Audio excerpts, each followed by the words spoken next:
welcome to the edition of Retro Hour, and it's a side channel to our other channel, Retech, and it's aimed at covering more of the things that we can't cover on that channel due to time, because otherwise some of the videos would be 3 hours long. At the end of the day, this is what the channel is all about. It's all about trying to cater for what you would like to see, and we're gonna also cover retro related products, such as more on the game side, more on the entertainment side, maybe a few consoles, and basically things related to the era of where the 8 and 16-bit micros originated from.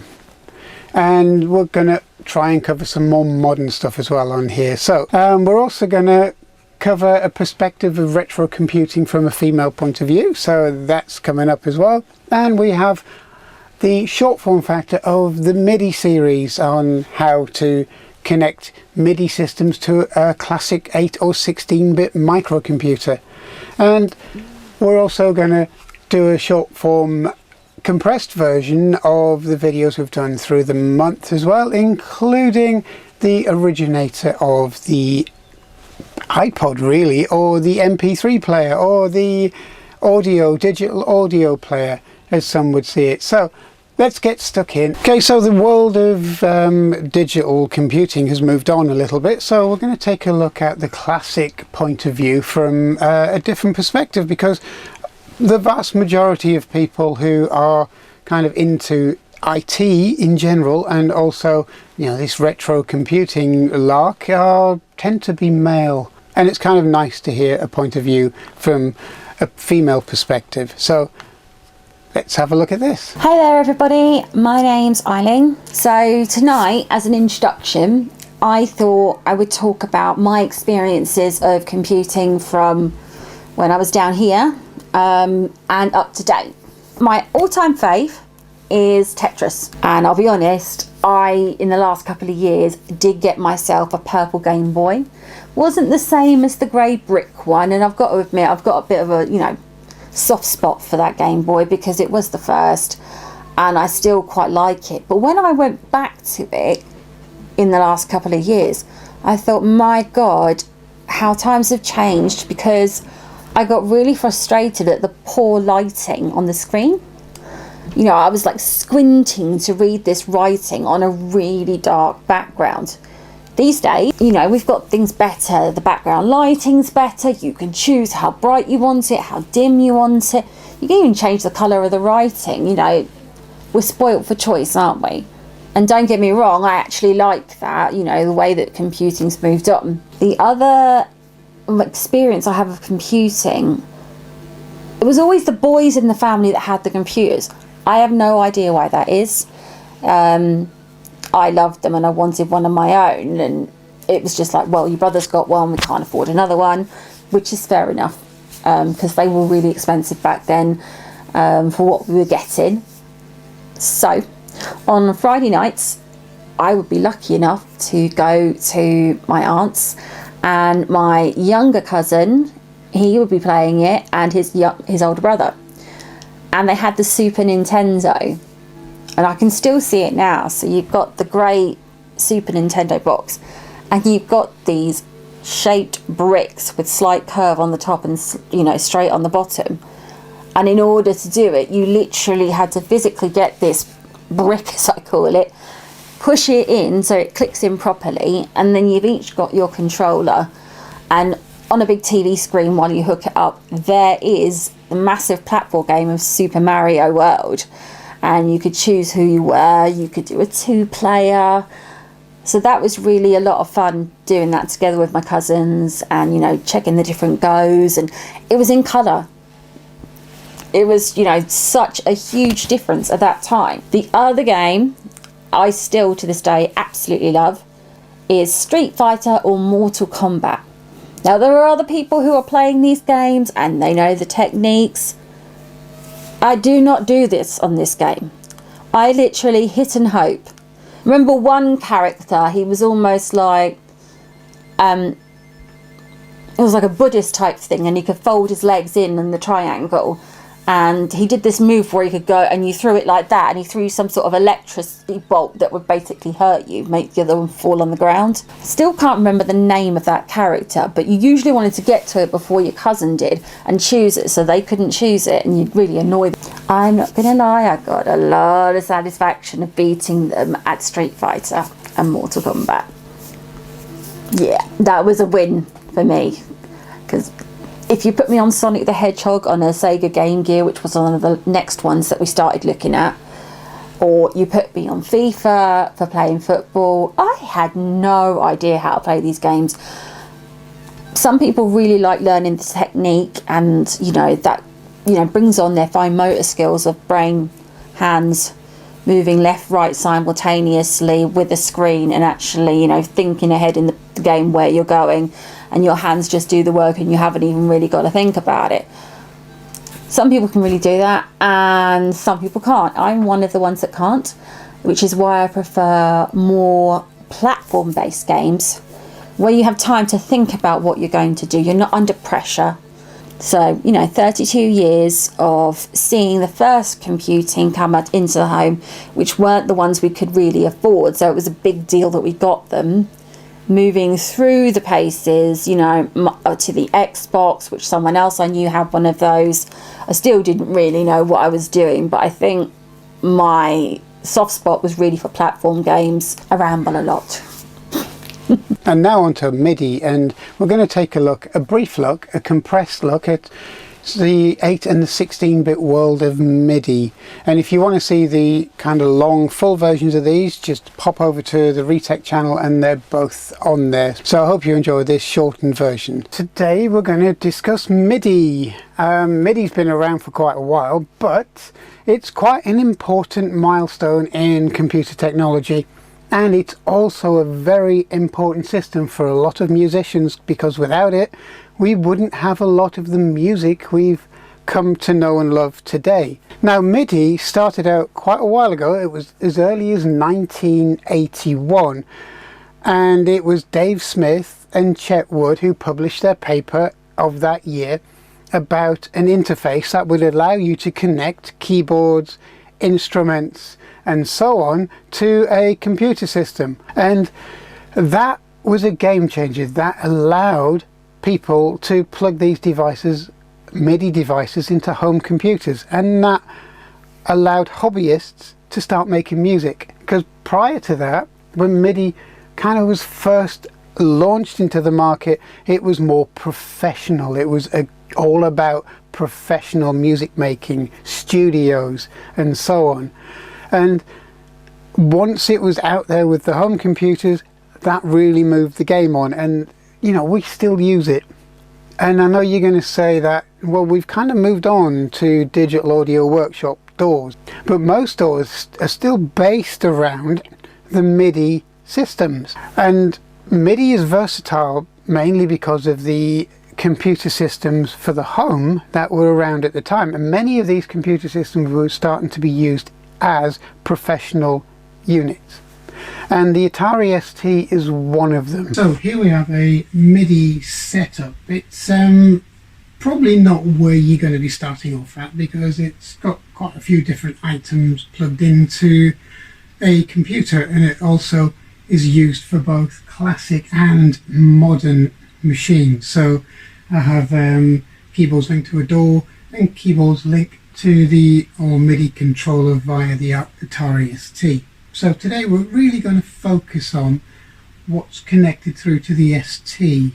So we have a Yamaha PSR 400, which is one of my favourite keyboards. It's got the nicest sounding piano out of nearly all of the keyboards I've ever tried.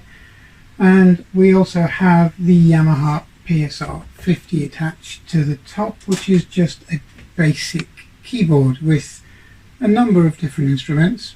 But it's the PSR 400 we're going to concentrate on. This keyboard is linked to quite a number of instruments. I think there's about 100 instruments on it, plus a drum kit built in, and also pitch changer wheel and a lot of other stuff. You can actually record directly to this keyboard. You don't even need the MIDI controller or the MIDI computer as well.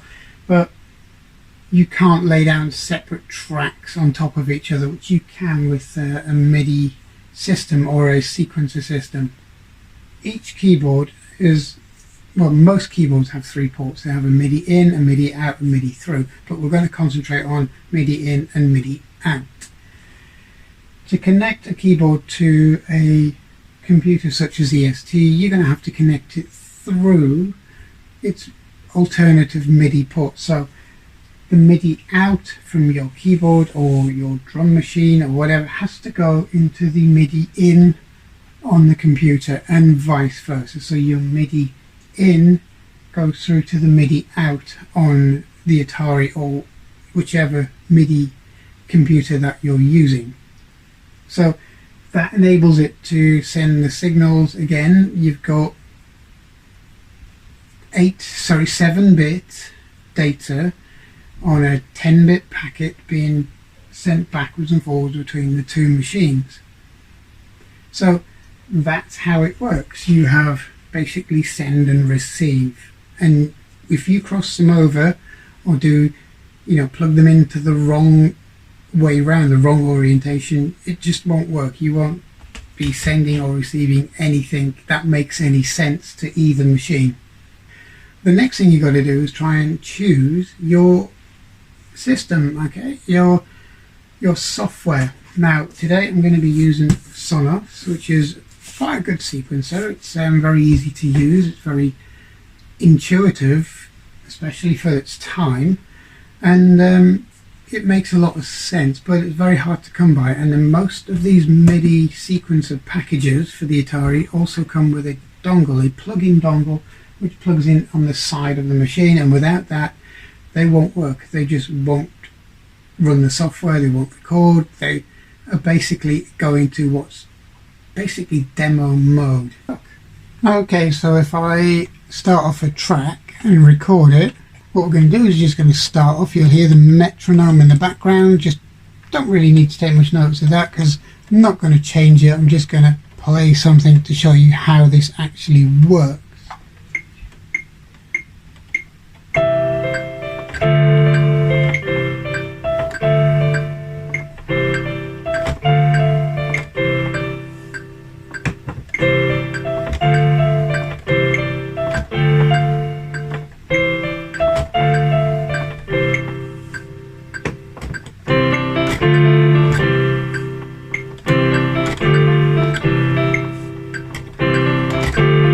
Now if we just play it back by pressing play, it's actually not going to come from the computer itself, it's going to come from the MIDI keyboard, which is very different to a modern DAW, which all comes from the PC.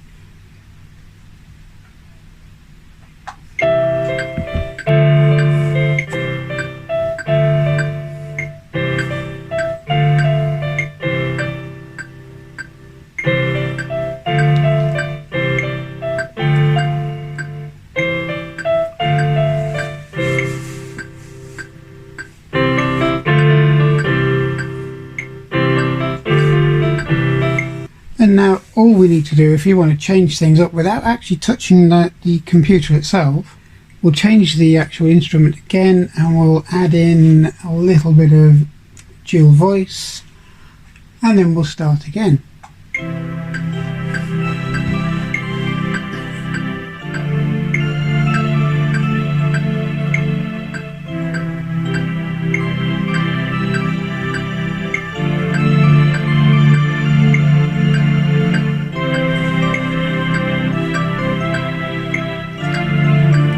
And this is how it was intended to be listened to and written. Okay, so you can see without actually adding in extra MIDI tracks, you can get different sounds out of the same combination of keys by actually just using the keyboard itself. But whatever you do on his is recorded on the Atari ST. So that's how this works. Now if you wanted to lay another track down underneath that, all you need to do is activate a second track and it will play the first and then you add in the second. So if I want to add in the second track now, and then I hit record.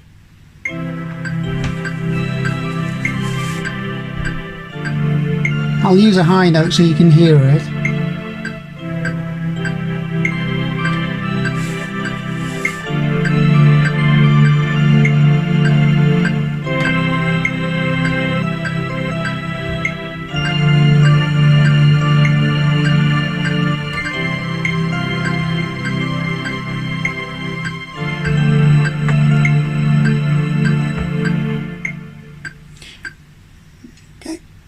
And as soon as your length of your track finishes, then the actual music stops, and that's the end of your recording on that track. So when you play that back, you should hear the high notes at the top just squealing away. And just to give you an idea of how this works, so if I play it back completely, okay, there's just one level.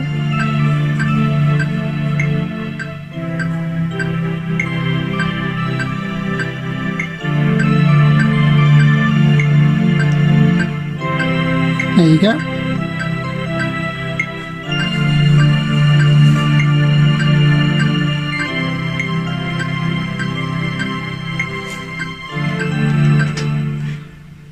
And then you can hear the high pitched in the background. So if we want to do that properly, we can add in some extra notes just to fill it out. Okay, so that's how it works. So if we just do something different, like change the piano,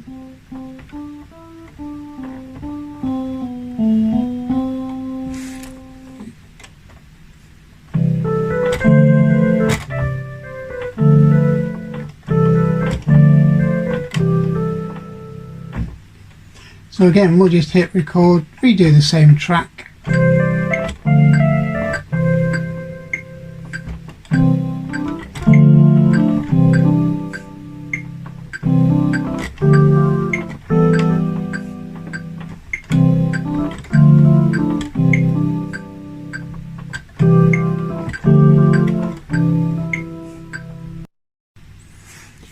Okay, so how MIDI works is basically you do the keyboard, the controller up here, which is the Atari ST, and then anything you play on here gets transmitted to the Atari ST in 10-bit segments, so start and finish in a 7-bit data file.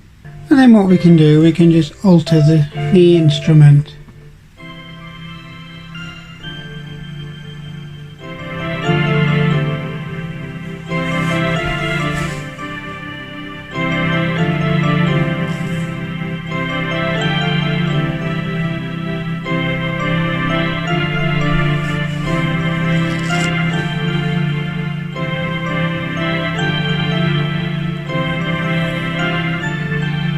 Okay, so what we're going to do is we're just going to play a quick track, and then we're just going to see how it works. So we're just going to record a track.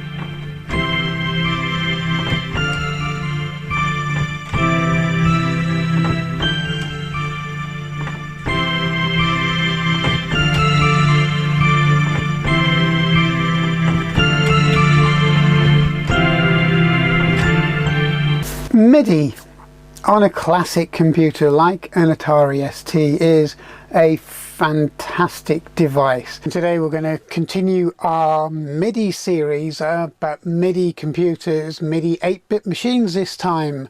And today we're going to look at the Commodore 64 and what it could do as an 8-bit MIDI sequencing machine. So let's take a look and let's see how a 8-bit Commodore 64 was used as a MIDI sequencer. So this is an earlier form of how to get music out of your 8-bit micros. This is kind of a little bit before MIDI really. The system itself came in at about the time when MIDI was being standardized, but it was a kind of a very cheap and cheerful way of enabling somebody to create or make some music from a machine like the Commodore 64. So the next option would be just to see what the demos are really, see what this thing can really do.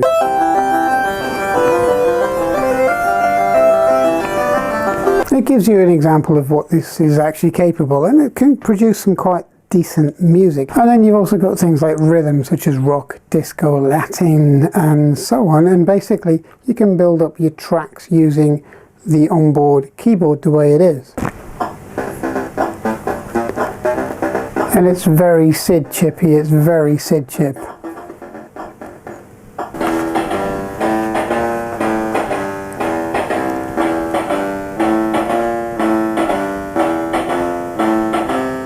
So it gets you by, it gets you running, but it's not a brilliant setup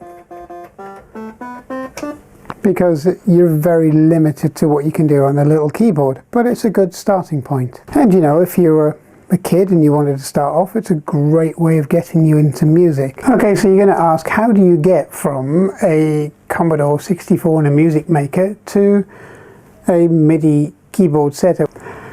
The Atari ST is very, very good at being a MIDI system. It's very good at being a controller for keyboards and being a recording studio and being everything that you want to do as far as recording sound and recording instruments is concerned via MIDI. But the Commodore 64 on the top, the Commodore 64C, is also fully capable of being a MIDI system. Now, it doesn't have the finesse of the Atari ST. It certainly won't have the range of voices that the Atari ST can use through MIDI, and it certainly won't have the same kind of structural capacity as the Atari ST, but it can also make a nice MIDI system. And what we're going to look at is a Messiah system, and it's a MIDI interface which will allow you to plug in MIDI keyboards, and it comes with an onboard ROM. There's no other software to install. It basically comes with a suite that you can start recording and using your MIDI keyboard on. Now, how does it work? Well, you have a Yamaha keyboard or whatever keyboard you want to use, and it's using the same system. It's using the same MIDI cables like this that we saw in the last video on how to set up one, and it plugs into an adapter, and you can see at the back of the machine there's a cable just sticking up there, and that's the MIDI cable which goes into the keyboard itself. And from that point on, it acts as a standard MIDI system. Okay, so we have a 64C just here, and we have the MIDI device and the MIDI cable plugged in at the back here, so you can see the MIDI cable just there, and basically you can see on screen it says Messiah SID software, or MIDI SID software. So one of the things you'll notice is that you've got quite a few options. The first one is a sequencer, the next one's the mono synthesizer, you've got a bassline creator, a drummer and a wave player. And this is where you control all of your sequencing for your tracks, but we're going to take a look at that a little later. What we're going to do is take a look at this system as a system to record MIDI from, or to allow your 64 to produce sounds. Okay, so if you go to functions and straight into MIDI mode, you get various options. You got multi-timbral, which basically splits the keyboard into two sections. So you've got a part of the keyboard which you will have a different sound to the other. So what we'll do now is we'll change it to polyphonic. Okay, so you can see the keyboard on here just to make sure that you can actually hear us, see us playing it, and here we go. Okay, you can see it's polyphonic. Okay, and there's your three notes. So that's how this system works, and it's not a bad little way of recording something on a kind of SID based thing. And the other thing on this machine is you have full range on the keyboard. It's not like your Commodore 64 with the overlay. It's got a full keyboard range. So if I start from the top and I work my way down,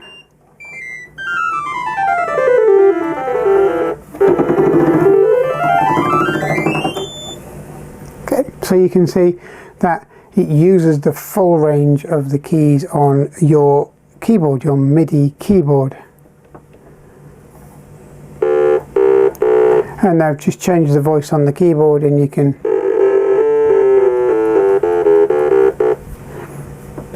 and again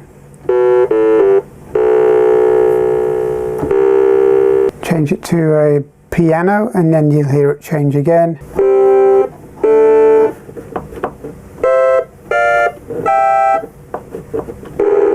Okay, so every time you change your voice, so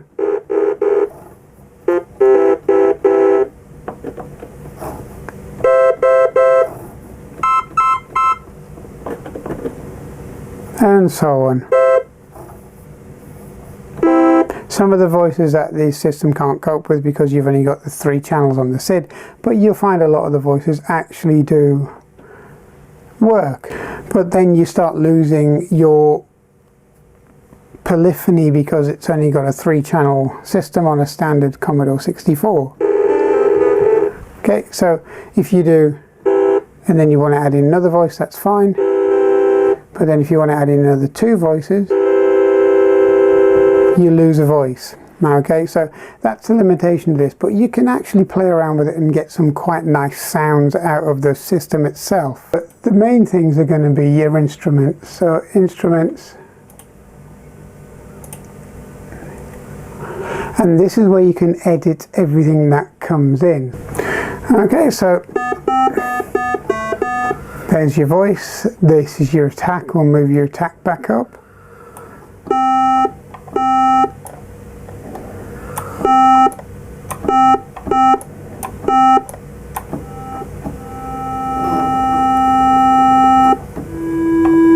Once you've moved your values around, I've got my attack up and I've got my decay down a little bit. I'll take sustain down, and you can hear what it does. It actually, when you press the key, it builds up.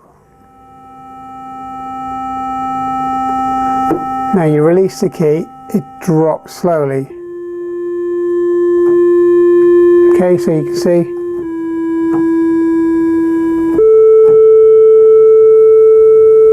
And then you can drop your release.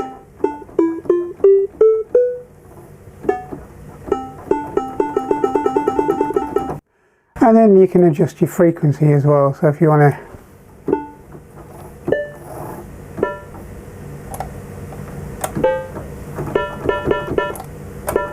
there you go. So if we use this note here and your frequency,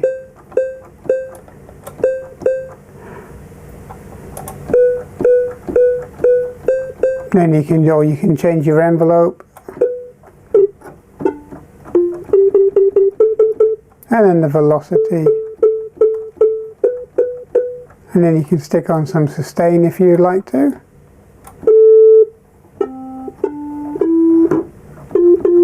Oh, and you want to improve your attack.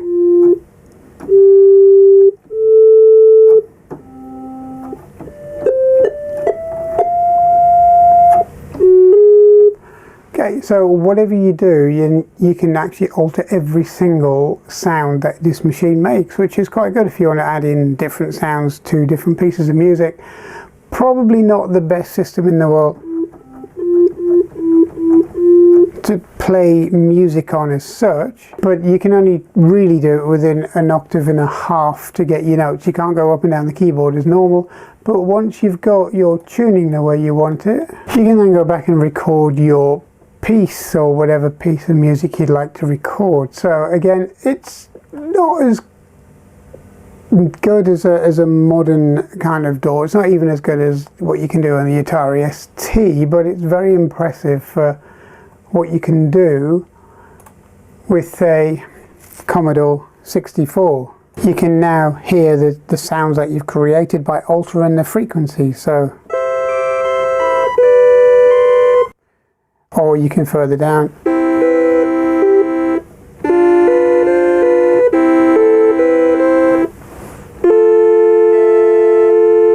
And it actually has not too bad a tone to it when you...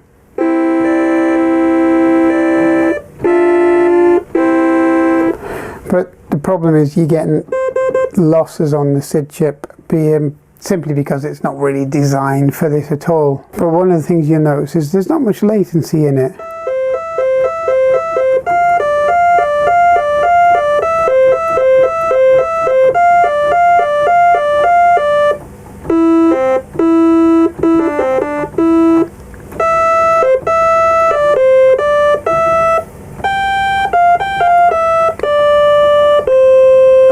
So when you're pressing the key, it's instant, there's no delay, there's no latency. So if you want to alter your tone, alter whatever you want to put on this machine to actually add into your normal compositions, if you want to record it from here through to a recording on maybe an Atari ST through MIDI, or some other form of recording through a mixer box and so on, then you can add in SID chip sounds straight off of this. And you know what, they're quite clear, they're not bad at all. So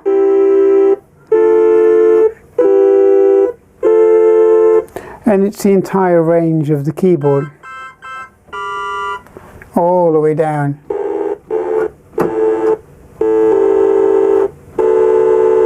So it's not a bad system, but it shows you what you can actually do with a Commodore 64. And you've got the drummer on here, which is quite an interesting little addition. I mean, it's not going to be a patch on a maybe Yamaha drum kit even from the sort of mid-80s, but it's not a bad thing. You can actually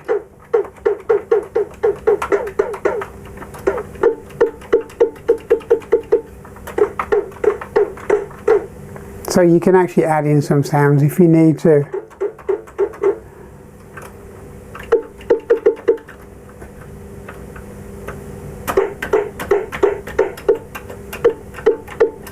And each one of these across here alters the tone and basically what you get out of here. So if you want to add in some drum sounds to your composition, or you want to do a kind of a retro style composition, you can use this entire machine to lay down two separate tracks, so you can record it even through a program such as Audacity, because Audacity will allow you to record directly from the audio out of a television set or an amplifier or whatever you've got attached to your Commodore 64, and you can use the two separate channels. You might think that, you know, we've moved on. Well, we have moved on, and it doesn't mean that because something is older it's going to be worse, because I would like to add in some classic sounding 8-bit sounds into compositions on these keyboards. Now this keyboard here is about 10 years older than the one on the top, but when you think about pianos, okay, so we'll just do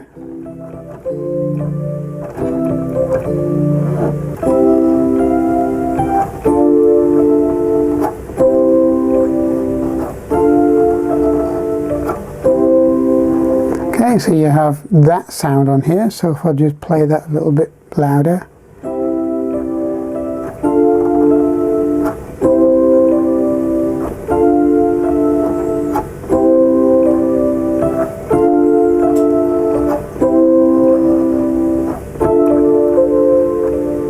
now you heard that one. So there's the bottom piano, which if I use similar kind of notes, and we'll go from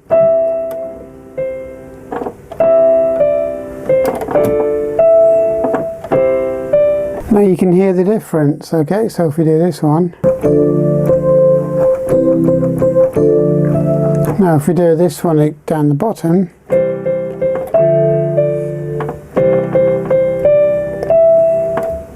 you can hear the difference in the tones. I mean, they're both meant to be grand pianos, and they're both meant to have the same range, they're both meant to have the same tonal, they have basically the same chip inside of them that produces the tones, but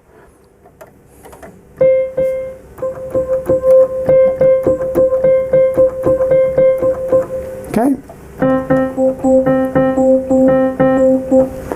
and they sound very, very different. So you can't really start saying that a Commodore 64 with its 8-bit system is not good, because it does very well for what it is.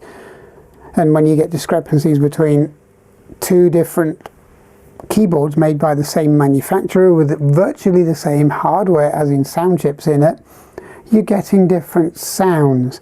And again, it's quite nice, because if you do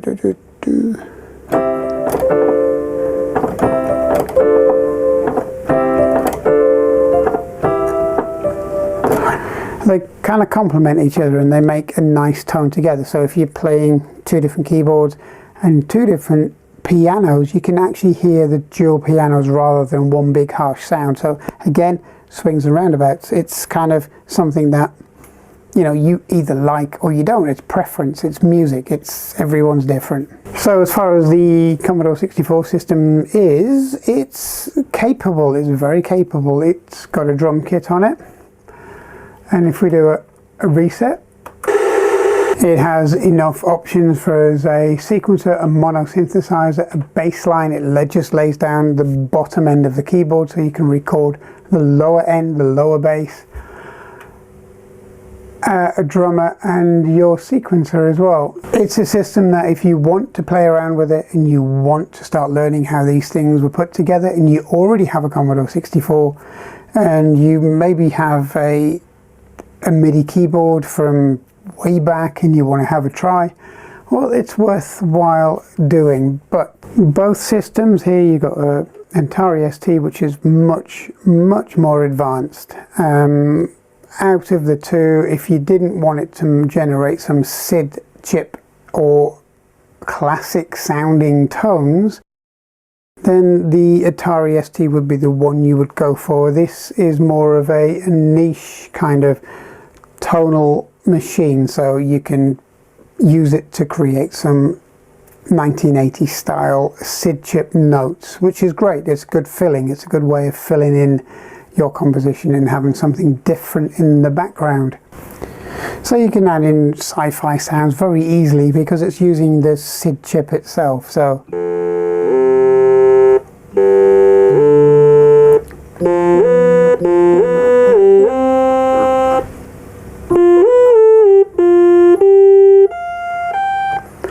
you can do all of that kind of messing about on the SID chip, set your voices up, and then off you go. So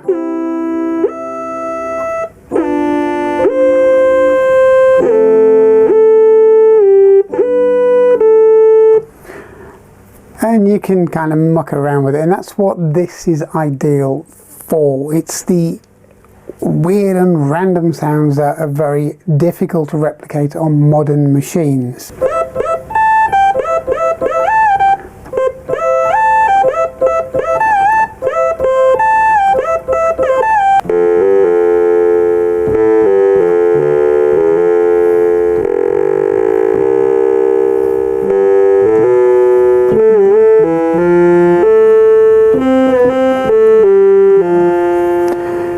So you can play around with it, and this is all SID chip. Okay, so I hope you enjoyed that look at the Commodore 64 and the 8-bit era as far as MIDI sequencing is concerned, and I hope you found that the Commodore 64 could be a very useful sound machine in creating compositions and sound and music. And it's not trying to be anything else. It still has those SID chip qualities.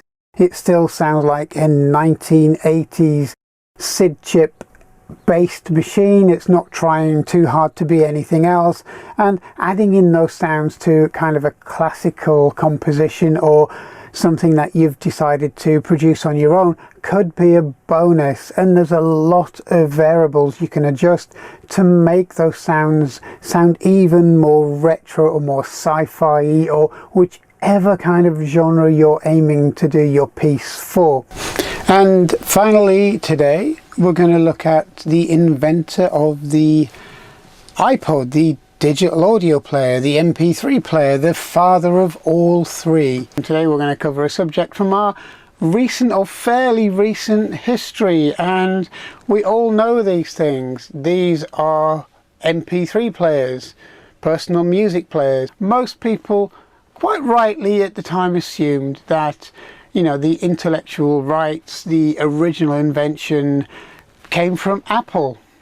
And this is not entirely the case. The actual audio player, the digital audio player that became the iPlayer, that became the MP3 player, was kind of invented way back in time. It was nowhere near the 2000s when the iPlayer was launched, and it was nowhere near the sort of mid to late 2000s when these basically digital audio players started to come to market. It was in 1988. Yes, 1988. The original audio player, digital audio player, was invented and then later patented. Now, a lot of you are going to think, well, that's not possible because, you know, we would have heard about it. Well, it was in the papers, it was in the press, and there was even a massive court case about it, which is what we're briefly going to cover today. But Apple did not invent the digital audio player. The actual credited inventor of the digital audio player, which then became the iPlayer and the MP3 player and so on, was Mr. Kramer. He was a British serial inventor, and at the age of 23 he invented what we would now know as the modern MP3 player. And it was in late 1978, finalized in 1979, and it was remarkably similar to what Apple and a lot of other companies launched later on in the 2000s.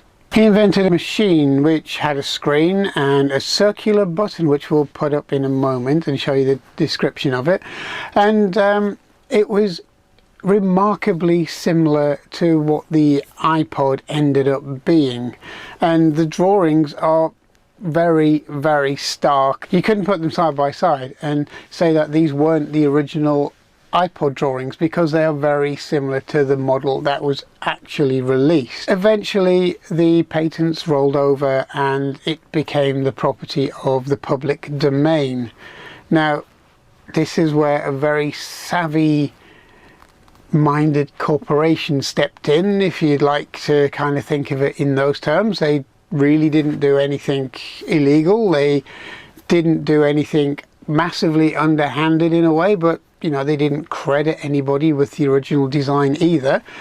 But you know, because of this they were eventually sued, because things don't stay under the carpet for that long. So what I'm going to do is I'm going to read out a little extract from his technical side, from his original patent and ideas. So in 1981, Kramer filed for a UK patent for a newly conceived digital audio player, and it was called the IXI, and that was a patent in the UK, and it was issued in 1985. It takes a little bit of time for these things to work out, and the US patent was issued in 1987. Now, the player was the size of a credit card, going by his patent descriptions, with a small LCD screen and navigation and volume buttons, and would have had a capacity of at least 8 megabytes of solid state bubble memory. And that was enough for about 3.5 minutes of audio, but there was a 10-minute audio version planned. Now, that was going to use a memory card system, and it was going to have an increased audio frequency. Now, it was running 16-bit sampling, and this was way back in 1981. So it had 16-bit sampling at 44.1 kilohertz. And it was unveiled as a pre-production prototype at the APRS Audiovisual Trade Exhibition in 1986. So again, a long time before Apple and anybody else really had thought about a digital audio player. So really, it was a case of too early for the technology at the time, because, you know, really 3.5 minutes or 10 minutes of, you know, music isn't a massively long time to be listening to something. So there you have it. Now officially in 2008, Mr. Kramer was officially recognized as the inventor of the digital audio player, which is fantastic, and it was recognized via the court, so it can't really be disputed now. And it seems quite apt that one of the biggest selling products of the 2000s, the iPod, was invented by basically a 23-year-old British guy in his shed. So I hope you enjoyed that, and if you want to see the full versions of all of these videos you've just seen compressed versions of, then hop over to our Retech channel, links at the bottom, and you can see them in full, and they contain a little bit more technical information, a lot more information on how to set things up and how to get things going, especially in terms of MIDI. Pop over and have a look and see how it happens. Okay, so thanks for watching, hope to see you next time, and I'll see you soon. So please subscribe so you never miss any of the new and upcoming episodes. So thanks a lot.